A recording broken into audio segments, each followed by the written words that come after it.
नमस्कार दोस्तों, इस वक्त की तमाम बेहद बड़ी खबरें, मुख्य समाचार आप लोगों के लिए लेकर के आए हैं दोस्तों, जहां पर एक एक करके चलेंगे सभी बड़ी खबरें, मुख्य समाचार आप तक आगे से वीडियो में पहुंचाएंगे। लगातार हमारे साथ आगे से वीडियो में बने रहिएगा। खबरों में बढ़ने से पहले अगर आप लोग भी यही मानते हैं कि लोकतंत्र की रक्षा के लिए इंडिया गठबंधन लोकसभा के चुनाव में जबरदस्त प्रदर्शन कर रहा है, तो अभी इस वीडियो को लाइक कीजिएगा दोस्तों, और कमेंट बॉक्स में #वी सपोर्ट इंडिया जरूर ही कमेंट कीजिएगा। सबसे बड़ी खबर आप लोगों को बताते चले आ रही है कांग्रेस पार्टी की तरफ से, जहां पर ब्रेकिंग न्यूज है। सोनिया गांधी ने अपने गढ़ को दोबारा हासिल करने के लिए राहुल गांधी और प्रियंका से अमेठी रायबरेली से लड़ने का अनुरोध किया है।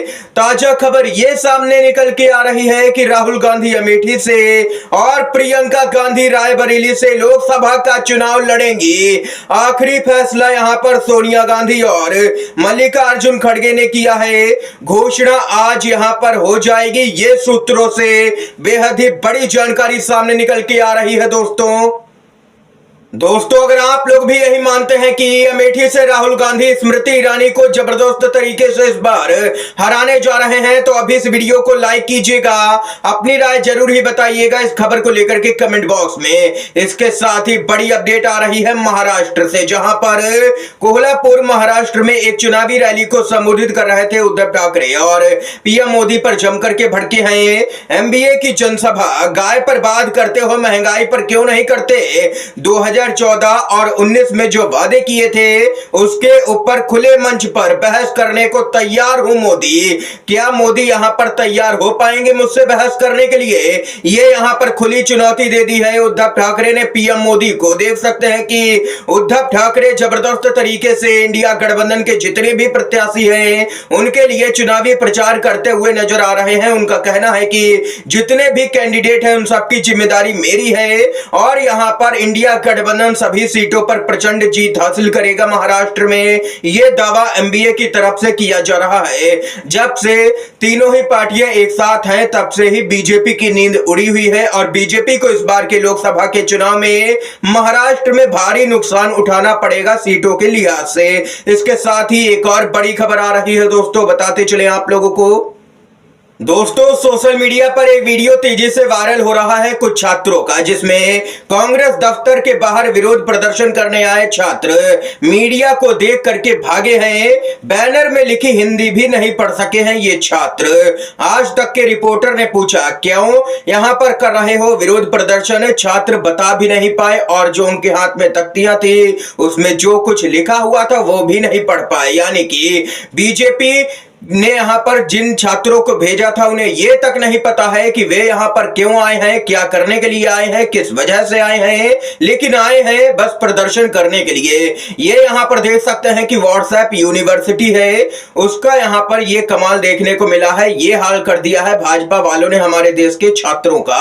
आप लोगों की क्या कुछ राय है खबर को लेकर के बता सकते हैं अपनी भी राय। इसके साथ ही पीएम मोदी का अब चुनावी प्रचार मंगलसूत्र से भैंसों पर आ गया है। अगर आपके पास 2 भैंसे हैं तो लोकसभा चुनाव जीतने के बाद कांग्रेस एक छीन लेगी। ये इस तरीके की यहां पर पीएम मोदी अब बातें कर रहे हैं चुनावी रैलियों में। पीएम मोदी कभी भी रोजगार के मुद्दे पर नहीं बोलते हैं, ना ही महंगाई के मुद्दे पर बोलते हैं पीएम मोदी, लेकिन हाँ, जिन मुद्दों से जनता का ध्यान भटक सकता है वे मुद्दे लगातार पीएम मोदी चुनावी रैलियों के जरिए उठाते हैं, और ध्रुवीकरण करने की पूरी कोशिश पीएम मोदी करते हैं। 2 चरण के चुनाव के बाद में बीजेपी की जमीन खिसक चुकी है, ये बीजेपी के खुद के नेता मान रहे हैं, जिस वजह से अब यहां पर इस तरीके की बातें हो रही हैं चुनावी रैलियों में। इसके साथ ही राहुल गांधी का जबरदस्त हमला पीएम मोदी पर। जी हां दोस्तों, बताते चले, हार के डर से मोदी पद की गरिमा भूल झूठ की मशीन बन गए हैं। राहुल गांधी का बड़ा हमला। कांग्रेस के नेता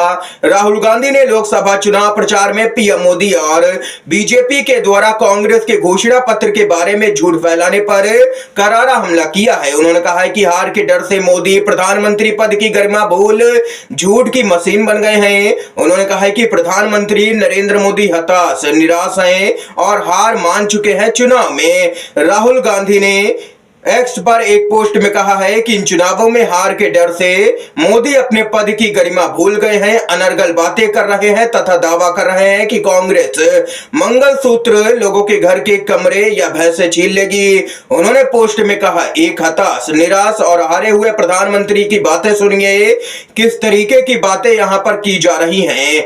ये राहुल गांधी जबरदस्त तरीके से भड़के हैं पीएम मोदी पर। राहुल गांधी अपनी रैलियों में लगातार महंगाई के मुद्दे पर, रोजगार के मुद्दे पर बातें कर रहे हैं। कांग्रेस पार्टी ने तो यहां तक घोषणा कर दी है कि सत्ता में आते ही यहां पर 30 लाख सरकारी पद तत्काल प्रभाव से भरे जाएंगे। इसको लेकर के भर्ती कैलेंडर भी जारी कर दिया है।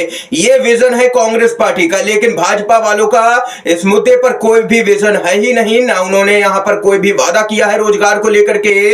आप लोग भी अगर राहुल गांधी के बयान से सहमत है तो अभी इस वीडियो को लाइक कीजिएगा। इसके साथ ही एक और बड़ी खबर की तरफ दोस्तों बढ़ते हैं। यहां पर बड़ी खबर सामने निकल के आ रही है। सुप्रीम कोर्ट के आदेश के बाद में चुनाव आयोग यहां पर राजी हो गया है मशीनों का डेटा सुरक्षित रखने के लिए। जी हां दोस्तों, बताते चलें, ईवीएम के साथ में 45 दिन सुरक्षित रखी जाएंगी सिंबल लोडिंग यूनिट। चुनाव आयोग का संशोधित प्रोटोकॉल जारी हो चुका है। आप लोगों को बताते चलें, निर्वाचन आयोग अब चुनाव के नतीजे घोषित किए जाने के बाद में ईवीएम के साथ में सिंबल लोडिंग इकाइयों को भी यहां पर कम से कम 45 दिन तक सुरक्षित रखेगा। चुनाव आयोग ने सुप्रीम कोर्ट के निर्देश के बाद में यह आदेश जारी कर दिया है और सभी यहां पर अधिकारियों से इसका पालन करने के लिए कहा गया है चुनाव आयोग की तरफ से। बताते चलें कि चुनाव आयोग ने हाल ही में कहा है कि अगर किसी भी प्रत्याशी को कहीं पर भी गड़बड़ी लगती है तो वो यहां पर चाहे तो 100% वीवीपैट पर्चियों की गिनती करवा सकता है, लेकिन खर्चा उस प्रत्याशी को ही देना पड़ेगा।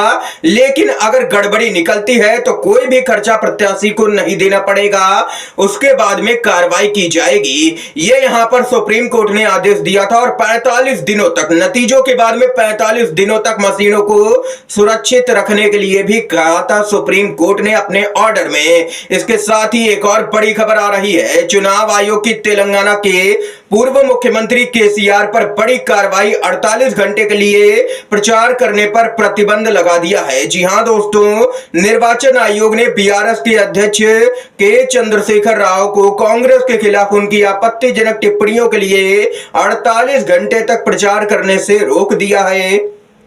जानकारी के लिए बताते चले, निर्वाचन आयोग ने कहा है कि 5 अप्रैल को सिरसिल्ला में संवाददाता सम्मेलन में केसीआर की टिप्पणी आदर्श आचार संहिता के प्रावधानों और उसके परामर्श का उल्लंघन थी। तेलंगाना के पूर्व मुख्यमंत्री केसीआर पर प्रचार के संबंध में 48 घंटे का यहां पर जो प्रतिबंध है वो आधी रात से लागू हो गया है दोस्तों चुनाव आयोग की तरफ से। ये यहां पर इस समय की आज की तमाम बेहद बड़ी खबरें, मुख्य समाचार थे दोस्तों जो हमने आप लोगों तक पहुंचाए हैं। अगर आप लोगों को ये वीडियो पसंद आया हो तो अभी इस वीडियो को लाइक कीजिएगा, ज्यादा से ज्यादा इन खबरों को, मुख्य समाचारों को शेयर कीजिएगा अपने सभी दोस्तों में, और चैनल पर नए हैं तो दोस्तों चैनल को जरूर ही सब्सक्राइब कीजिएगा। वीडियो देखने के लिए आप सभी का बहुत बहुत धन्यवाद। जय हिंद, जय भारत।